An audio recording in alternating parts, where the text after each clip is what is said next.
Good evening. My name is Stefan Ciobanu, and I'm a civil engineer. I live in Wisconsin, and I hold both Romanian and American citizenship. In this video, I want to talk a little bit about what made me make this decision to travel to Romania, to the Romanian-Ukrainian border more exactly, and try to help with the refugee crisis currently ongoing in that part of the world. And so I immigrated here at 25. I speak perfect Romanian and I speak a decent amount of English. And so I figured I could make a trip to Romania and see if I can make myself useful. The idea came to me one night when I was watching some of the news coming out of that part of the world, some YouTube videos from these particular crossings, shot by regular people and uploaded on YouTube. And that's when I got to see that sea of people, mostly women and children, and some elderly. In Ukraine, currently, they have a martial law. No men between 18 and 60 are allowed to leave the country. And so a lot of those people that would make their way into Romania were mothers with children and people older than 60. And so I saw this particular mother with three kids. One of them was, I'd say, about 1 year old, frozen, like half frozen, just like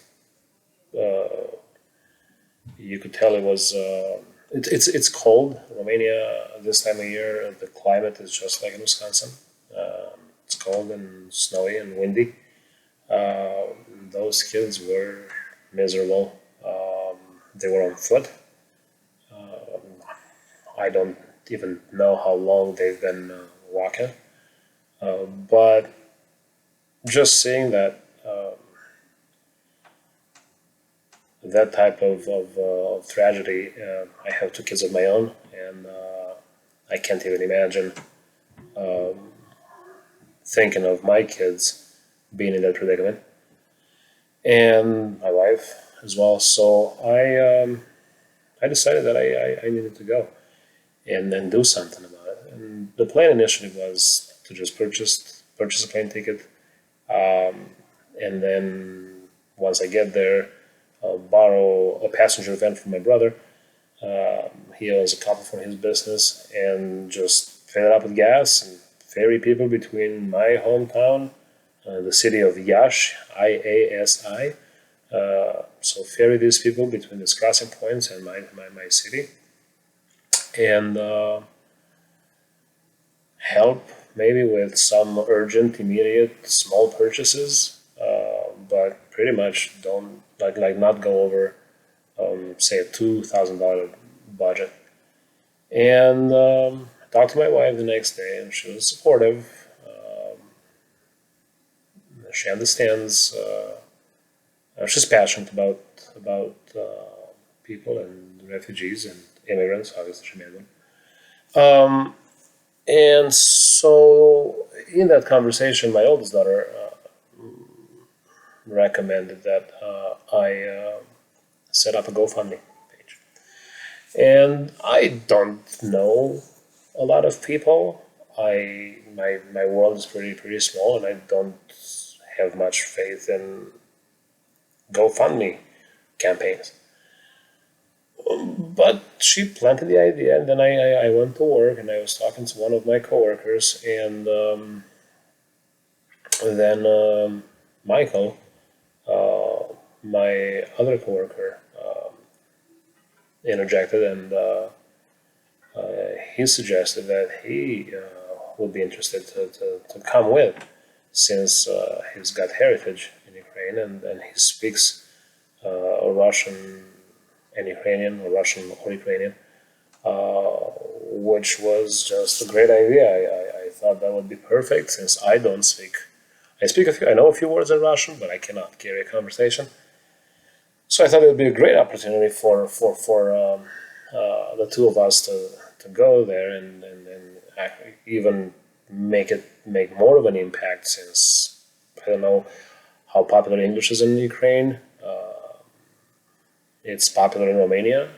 I've never been to Ukraine, so I don't know. But I can imagine there are people who don't speak English. So with Michael on board, that would have been a great dream team. Between the two of us, we could help a lot of people.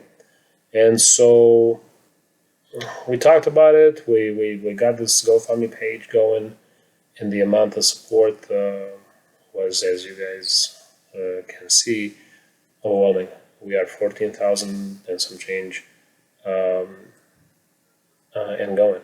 And then friends and neighbors and coworkers, a bunch of them handed me cash, and so I it's probably like probably 1,000 and some change in cash. And so I once I realized that the funds that there is some funding, I reached out to some of the people already helping, and I asked, "What do you guys need the most?" And so I was told all sorts of things, from blankets to warm clothes, which makes sense, cots, inflatable mattresses,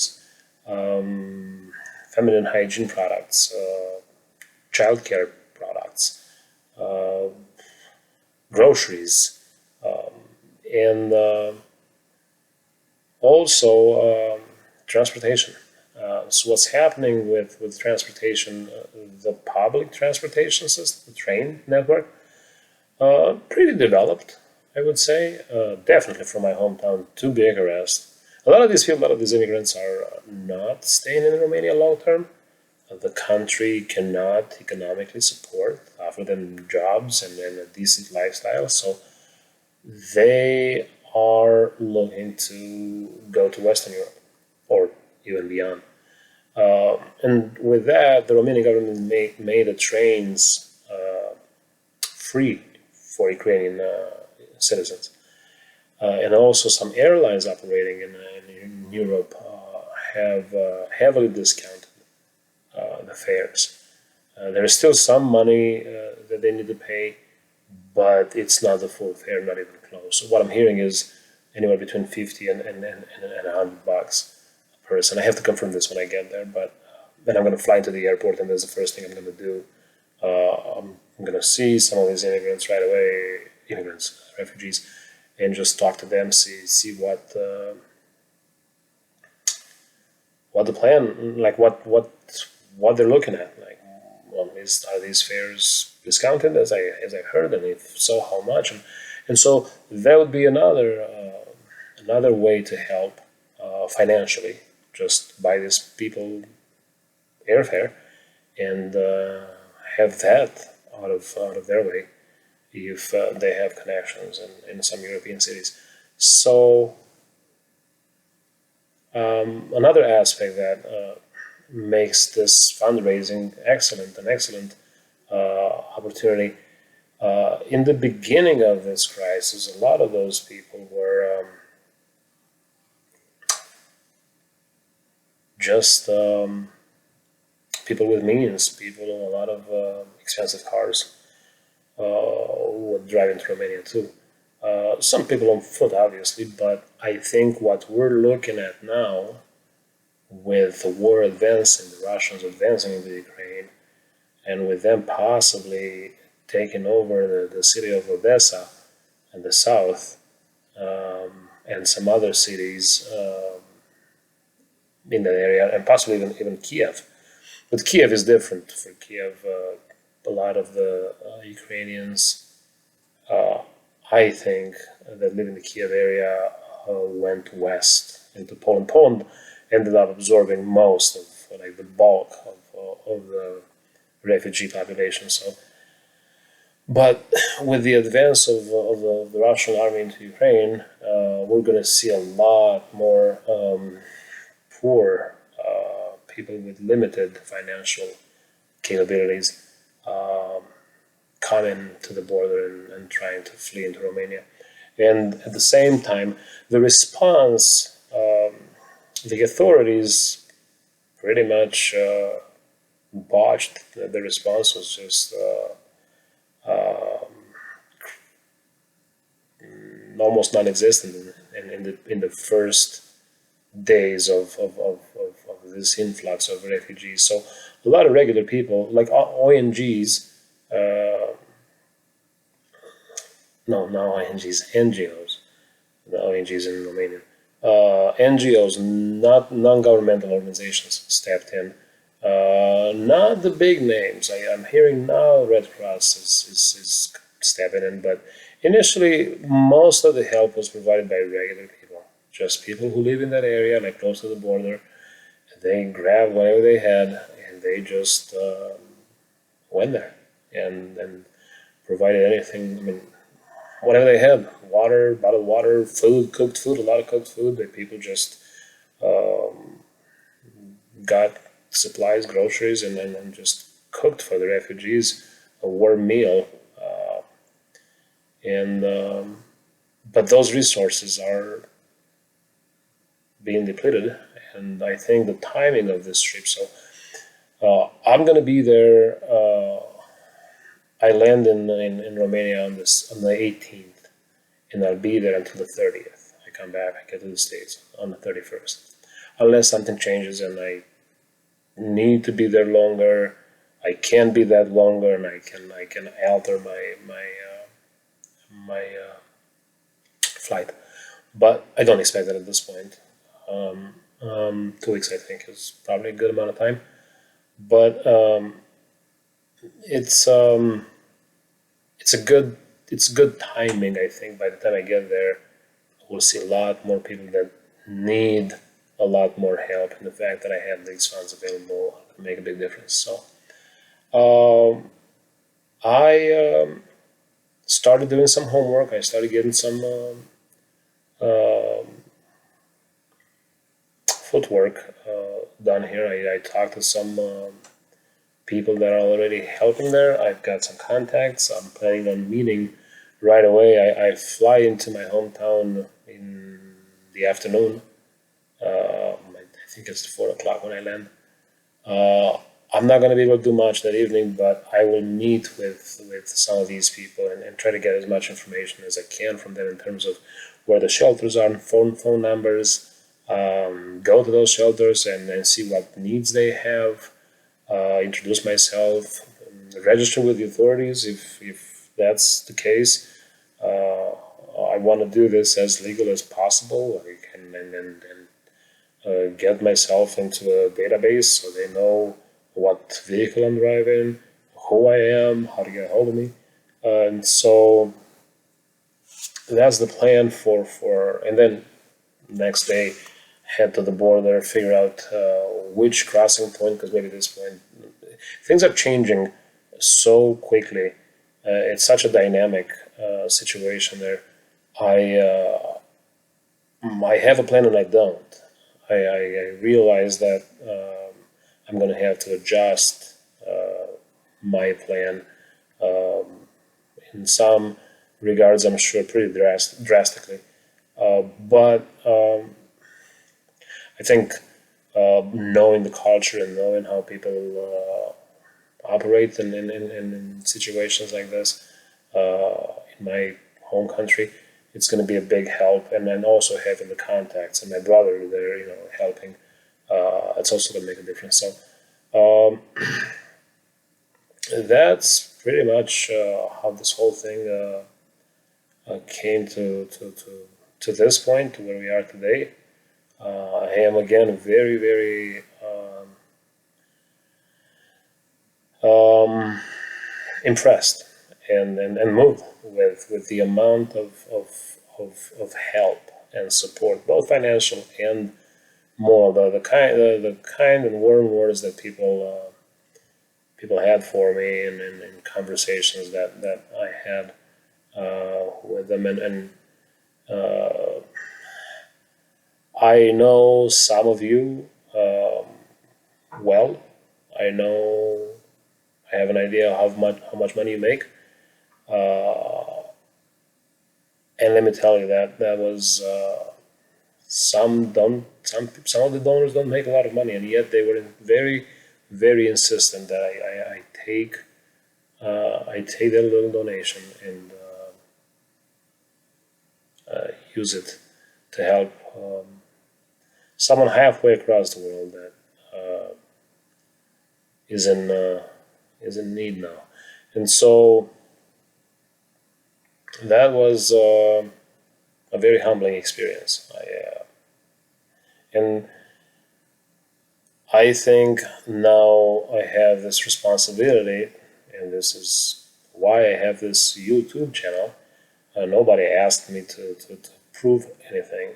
Uh, the fact that you people put this trust in me and my work, and the fact that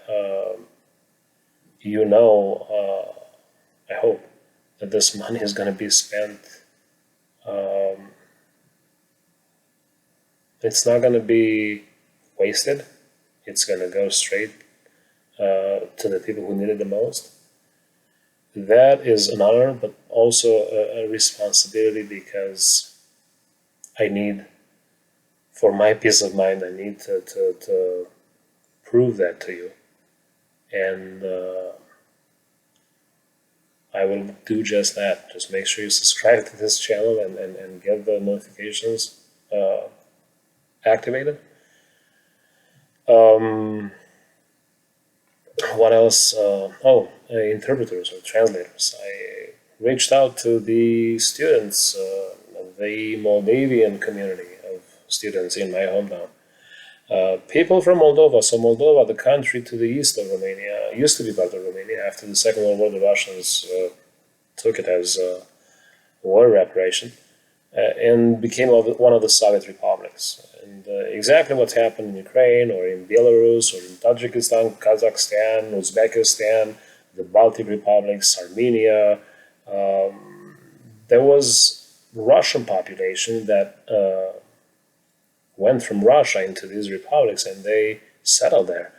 And so the Russian language is pretty much became the official language in these countries. And since the creation of Soviet Union, I think it was 1919 until 1991, we're talking what 70 years of these people speaking Russian, learning Russian. So there are students in my hometown that speak both Romanian and Russian, and so with that, I reached out to these organizations, and I've got some contacts.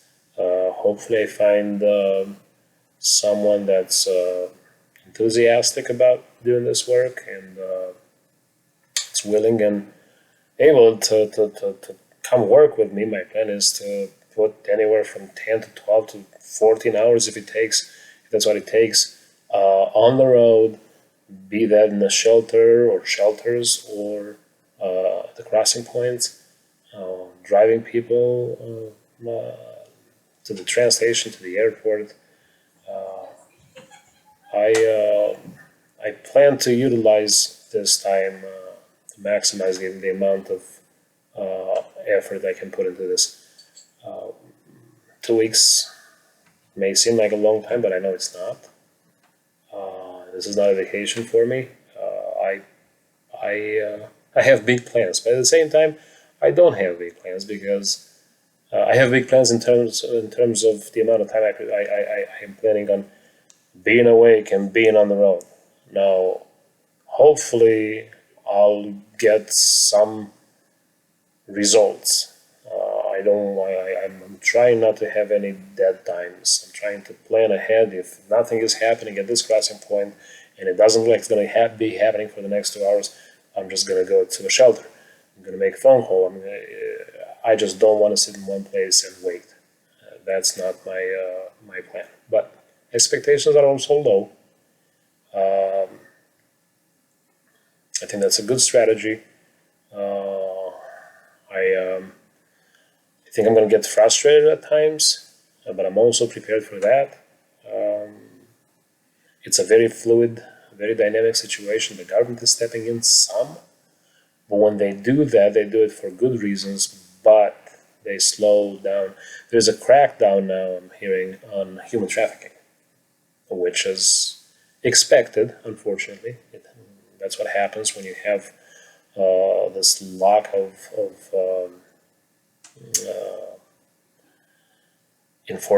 law enforcement coordination.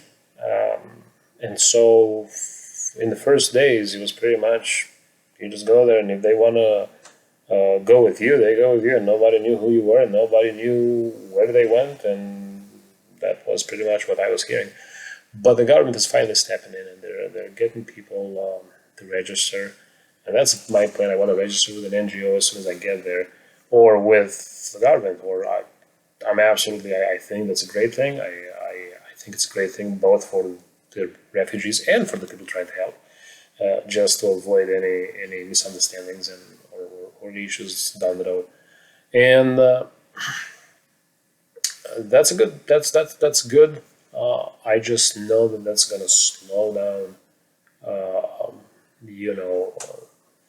At least in the beginning, it's going to slow me down a little bit, which I guess it's fine. I need to prepare for that. Yeah, that's. I think now, and I don't know if I shot a few videos. I didn't like how they turned out, so I started over. I don't know if I talked about this in this video, but I think the timing here is great. I'm going to Romania at a time when the need will probably be greater than it is now, and then and the resources that are currently available, are going to be to some extent depleted. So I'm excited. I think it's going to be good. I think it's the right thing to do. If you guys don't know, I was on television yesterday, local news here. Somehow that spilled. They got wind of what I'm trying to do here, and they want to do an interview. And I figured if that's going to help me raise more money, why not? And yeah, we had a good interview. And I'm all for you guys sending the link to the GoFundMe campaign to anybody you know. I think it's for a good cause. I think it's going to make a big difference. And in my opinion, if those frozen kids are not going to be going to a warm shelter with a concrete plan for their immediate future because of what we did, to me, that's a success. So that's all that matters. I'm not there to save the world. But if I can make a difference in the lives of a few, I think with your help again, I think that's a good thing. So thank you again. Very much appreciate your generosity and your kindness and your prayers and your words of encouragement and your thoughts. And yeah, thank you. Have a good night.